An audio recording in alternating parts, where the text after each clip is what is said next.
Hello, everybody. Welcome to another great episode of Distilled, Brewed, and Reviewed. My name is John. This is the world famous Sipping Tent.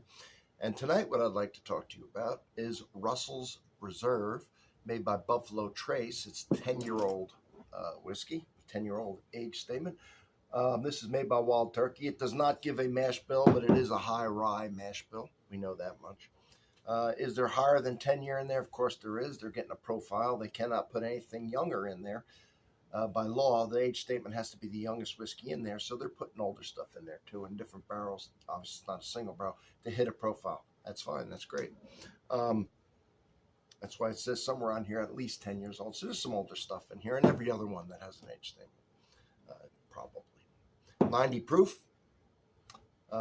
Made for the at one point that was the master distiller for a long time, and that is, so it says on here, right here, Master Distiller Jimmy and his son Eddie. So Eddie's making this to honor his father Jimmy. Now, what about Wild Turkey? Well, other than we don't know the mash bill, it is currently owned by Campari Group. They also own Wilderness Trail, a lot of other things. They are in Lawrenceburg, Kentucky, and they were introduced or became this bottling whiskey. Okay, they didn't make it for a long time. They started bottling it, purchasing barrels in 1940. Then at that point in 1940, an executive from the company that was sourcing these whiskeys, later to become Wild Turkey, went on a hunting trip with some buddies. He brought some of the whiskey with him that they were purchasing to blend and put under their own label. People liked it, and then they would ask for, hey, where's that Wild Turkey whiskey that you brought? They were calling it the Wild Turkey whiskey because he was on a Wild Turkey hunting group, and that's where the name came from, and that stuck in 1942. They sold for the first time in 1949. They bought a distillery in 1971, finally bought their own distillery, purchased it. They sold the company again in 1980 to Pernod Ricard. They also own Rabbit Hole, many other alcohol-related companies. 2009 is when Campari bought them. 2011, they built a new distillery on their property in Lawrenceburg, and they also built a bottling plant there. Let me see. I think that's it. The bottling plant was done in 2013. As far as the Russells, Jimmy started in 1954, became master distiller in 1967. His son Ed kind of joined the company in 1981. The interesting thing about this is they use a number 4 char. Now, if you see one of these, by the way, in the red label instead of this white, that means it is a single barrel. So there's 1 through 4 on the chart. Each one has its advantages. I'd say the industry standard's a 3. They're using a 4. Now, that will not give you extra smokiness or extra burnt taste, like you might think. What that will do is just be a thicker layer of carbon that the whiskey's going to pass in and out of, and it's actually going to make it mellower. More like, let's say, Jack Daniels that goes through carbon filtering, and a lot of them do, by the way. So they're using the number 4 char. So if you're thinking, oh, it's going to be rougher, it's actually going to be more mild. If you've ever had a 4, if not, here's one to start with. I've been sipping on it, so I'm acclimated. You always want to take an acclimation sip. Why? Why do you want to take some whiskey, swash it around your mouth for a few seconds, and then swallow it? I'd like to do it at least till I start getting that burn in there. Why? Because I'm resetting my palate. First of all, I'm letting everything know what's coming. All right, it's a harsh product. Any whiskey is. I mean, your body's not used to it. And if I had coffee throughout the day or ate anything or anything like that, I want to cleanse all that out of there, start my palate fresh. So what you do, even if you're doing different whiskeys, you do this on the first sip. You coat the mouth with it, start getting that burn. After you've acclimated, you won't get the burn anyway. So you do it for a few seconds and swallow it. Now, when you always swallow, I'm going to give you this tip too. You always breathe out because that'll keep you from coughing. So if you swallow and breathe in, you'll cough on a high-proof spirit. If you breathe out, you will not.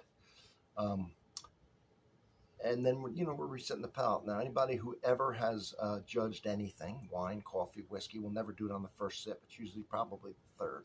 So I poured myself enough. Of course, I've had tasting it. I am acclimated. to get a couple sips out of this, because on the third one's when I really like to concentrate. The first one, I'm just cleansing the palate, resetting it, swallowing, breathing out a little bit, not paying attention to the taste at all. Well, let's do the smell. Ooh, nice. Getting a sweet tea, black tea, sweetened. Little orange. The wood, after 10 years in a brand new oak charred container at a number 4, is mild. It's not real oaky or woody or cedary.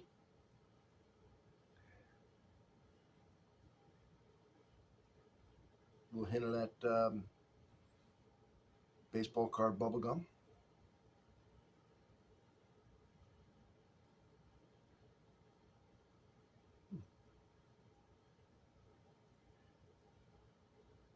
Even a little bit of licorice in here. All right, let's see what's going on. I don't, like I said, I don't have to acclimate myself because I have already done that. Otherwise, I would hold it longer. I'd switch it around and then swallow it. If you see somebody doing that, look like they're chewing. It's called the Kentucky Chew, at least here in Kentucky. All right, so I'm just going to go right into it on this.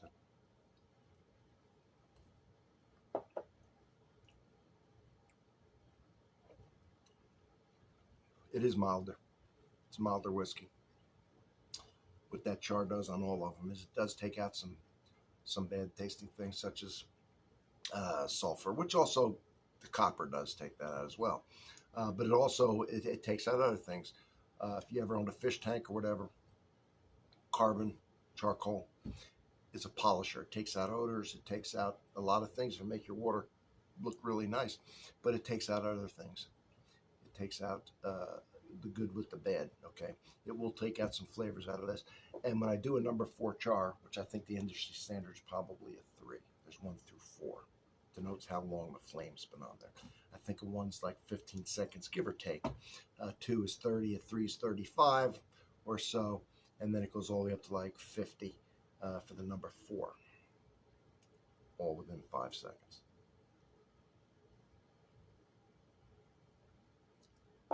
So you see, I have hundreds behind me. I've tasted thousands. I've worked in 3 distilleries so far, and I've worked 5. And the 4, it does take out some of the flavor to me, but if you like a milder, smoother whiskey, a little less flavorful, in my opinion, then you go with this char. It is still very good. It does have the black tea with honey, a little bit of orange. I'm getting the wood. I'm not getting a lot of tannin or any of that bitterness, or much of it anyway. And not a lot of wood. Not for 10 years. I'm not getting a lot of graininess. Not that I don't like that. There's a particular rye I have that's tasty, real grainy and bready. I actually enjoy it. It's not young. That doesn't always mean young. The one I'm talking about, 7 to 8 years.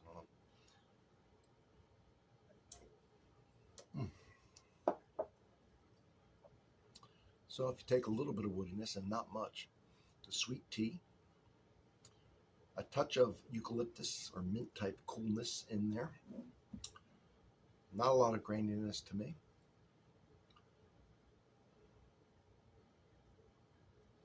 A little bit of that orange. Let's see if I'm getting, I think the bubblegum disappeared. It was on those.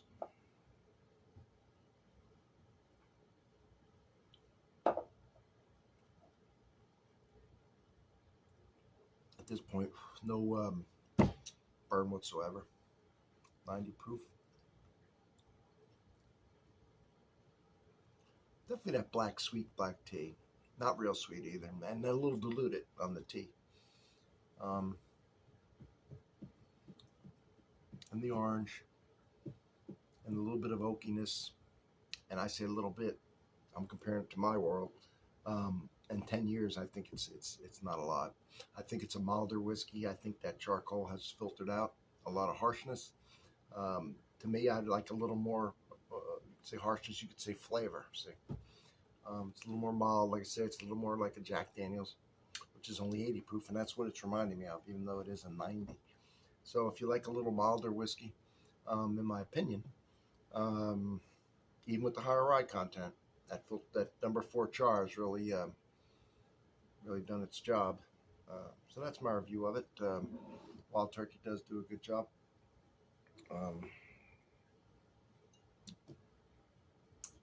It's priced right. All right, let's say that.